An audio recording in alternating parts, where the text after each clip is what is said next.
What's up guys? Tara samahan nyo ako ngayon dito sa San Pedro, Madela, Quirino. Ang isa sa mga pasyalan ng mga tao dito, ang Dinamlings Farm.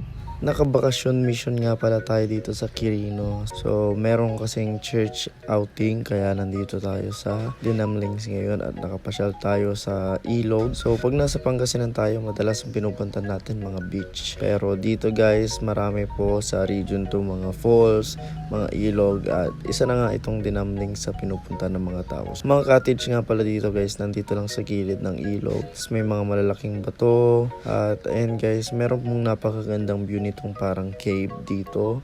At hindi ko alam kung sa ibang panahon ay mataas yung tubig dito. Pero itong pagpasyal namin guys is saktong-sakto lang. Merong area na hanggang bewang, lampas ng tao, mga ganyan. Tapos ito nga pala guys, marami rin pumunta dito nung panahon na nandito kami kasi sakto summer guys. At ayan, kakatapos din ng baptism dyan kaya swimming tayo. So napakalinaw ng tubig dito, hindi ganun ka-polluted yung tubig. At ito ang isa sa maganda pag mga ganitong lugar is yung malinis yung pagliliguan natin. Meron dito yung pinagtatalon-talonan ng mga bata. So hindi na natin sinubukan yan kasi lang tayo, saktong babad lang. Marami ring magagandang pasyalan dito sa region to kaya I hope malibot natin lahat soon, 'di ba?